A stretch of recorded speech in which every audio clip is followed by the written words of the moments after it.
তীব্র দাবদাহ ও প্রবল বাতাসের কারণে ভয়াবহ দাবানলে পুড়ছে ইসরায়েলের মধ্য ও পশ্চিমাঞ্চলের বেশ কয়েকটি শহর। আগুনের ভয়াবহতায় ব্যাপক এলাকা জুড়ে আতঙ্ক ছড়িয়ে পড়েছে। এরই মধ্যে বহু বাসিন্দাকে নিরাপদ স্থানে সরিয়ে নেওয়া হয়েছে। পরিস্থিতি নিয়ন্ত্রণে আনতে জরুরি ভিত্তিতে অ্যাডহক কমান্ড সেন্টারে বৈঠক করেছেন দেশটির প্রধানমন্ত্রী বেনিয়ামিন নেতানিয়াহু।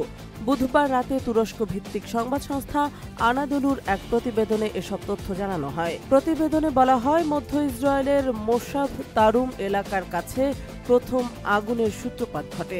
তারপরে তীব্র তাপমাত্রা ও শক্তিশালী বাতাসের প্রভাবে আগুন দ্রুত ছড়িয়ে পড়ে আশপাশের বিস্তীর্ণ অঞ্চলে। পরিস্থিতি এতটাই ভয়াবহ রূপ নেয় যে রাজধানী জেরুজালেম থেকে মাত্র ২৫ কিলোমিটার দূরত্ব পর্যন্ত ধোঁয়া ছড়িয়ে পড়ে, যার ফলে সেখানে বায়ুর মানের মারাত্মক অবনতি ঘটেছে। বেইত শেমেশ শহর সহ আশেপাশের বেইত মেইর, মেসিলাত, জিওন ও এশতাওল শহরের বিভিন্ন অংশে আগুন ছড়িয়ে পড়ায় বাসিন্দাদের তড়িঘড়ি করে সরিয়ে নেওয়া হয়। অনেক গাড়ি চালক রাস্তায় যানবাহন ফেলে রেখে প্রাণ বাঁচাতে পালিয়ে যান। পরিস্থিতি নিয়ন্ত্রণে আনতে পুলিশ রুট 1 এবং রুট 6 এর মতো গুরুত্বপূর্ণ মহাসড়ক বন্ধ করে দিয়েছে। একই সঙ্গে সাধারণ মানুষকে ক্ষতিগ্রস্ত এলাকা থেকে দূরে থাকার নির্দেশ দেওয়া হয়েছে। আগুন নিয়ন্ত্রণে আনতে ফায়ার সার্ভিসের পাশাপাশি ইসরায়েলি বিমান বাহিনীর সহায়তায় 11টি অগ্নি নির্বাপক বিমান, একটি হেলিকপ্টার এবং 110টি ফায়ার টিম মোতায়েন করা হয়েছে।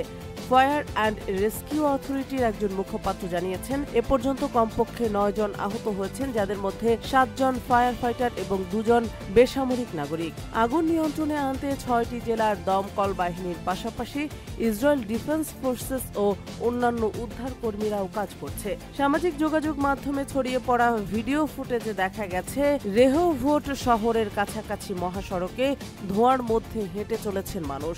চারপাশে ছড়িয়ে পড়া গাঢ় ধোঁয়ার কারণে পরিস্থিতি আরও আতঙ্কজনক হয়ে উঠেছে। উল্লেখ্য, দীর্ঘ ও শুষ্ক গ্রীষ্মের কারণে ইসরায়েলে দাবানল নতুন কিছু নয়। অতীতেও এমন ভয়াবহ অগ্নিকাণ্ডের ঘটনা ঘটেছে। তবে এবারের আগুনের ব্যাপ্তি এবং এর গতি পরিস্থিতিকে আরও জটিল করে তুলেছে।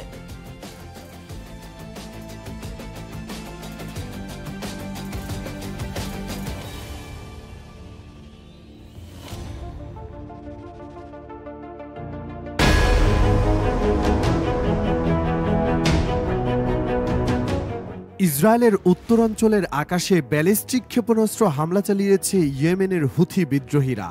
বুধবার 23 এপ্রিল ভোরে এই হামলা হয় বলে জানিয়েছে সংবাদ মাধ্যম আল জাজিরা।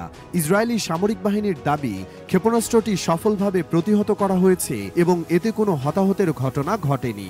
স্থানীয় সময় ভোর 4টার কিছু পর ইসরায়েলের হাইফা, ক্রায়ুট এবং গালিলি সাগরের পশ্চিমে অবস্থিত এলাকাগুলোতে ক্ষেপণাস্ত্র সতর্কতা সংকেত বাজানো হয়। সেনাবাহিনীর পক্ষ থেকে জানানো হয়, ইয়েমেন থেকে উত্তর ইসরায়েলের দিকে ছোড়া ব্যালিস্টিক ক্ষেপণাস্ত্র আকাশেই ধ্বংস করা হয়েছে। উল্লেখ্য, 2023 সালের অক্টোবরে গাজায় ইসরায়েলের সামরিক অভিযানের পর থেকেই হুথি বিদ্রোহীরা ইসরায়েলের বিরুদ্ধে ক্ষেপণাস্ত্র ও ড্রোন হামলা চালিয়ে আসছে। গোষ্ঠীটি জানিয়েছে, তারা ফিলিস্তিনিদের প্রতি সংহতি জানিয়ে এসব হামলা করেছে। হুথিরা ইয়েমেনের একটি বিশাল অংশ নিয়ন্ত্রণ করে এবং ইসরায়েল এর আগে সানাসহ বিভিন্ন হুথি নিয়ন্ত্রিত অঞ্চলে পাল্টা হামলা চালিয়েছে। তবে সাম্প্রতিক এই ক্ষেপণাস্ত্র হামলার দায় এখনও আনুষ্ঠানিকভাবে স্বীকার করেনি হুথিরা। এদিকে হুথিদের দাবি অনুযায়ী মার্কিন বাহিনীর বিমান হামলা অব্যাহত রয়েছে।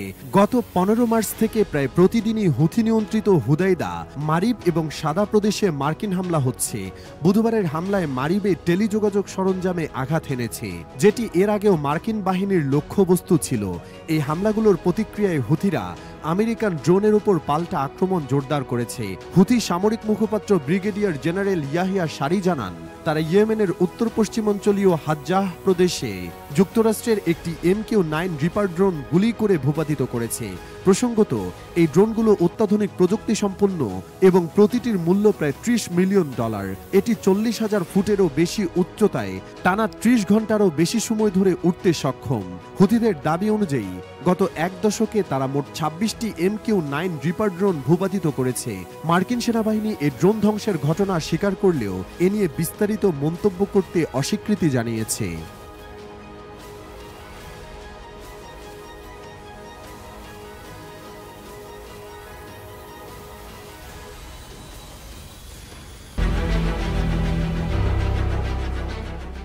গাজা উপত্যকায় ফিলিস্তিনি প্রতিরোধ আন্দোলন হামাসের টানেল ব্যবস্থা এখন ইসরায়েলি বাহিনীর জন্য এক ভয়াবহ চ্যালেঞ্জে পরিণত হয়েছে। ইসরায়েলি সামরিক বিশ্লেষক আভি আশকেনাজি সম্প্রতি এক সাক্ষাৎকারে স্বীকার করেছেন, এই যুদ্ধটা যেন চামচ দিয়ে সমুদ্র সেচার মতো।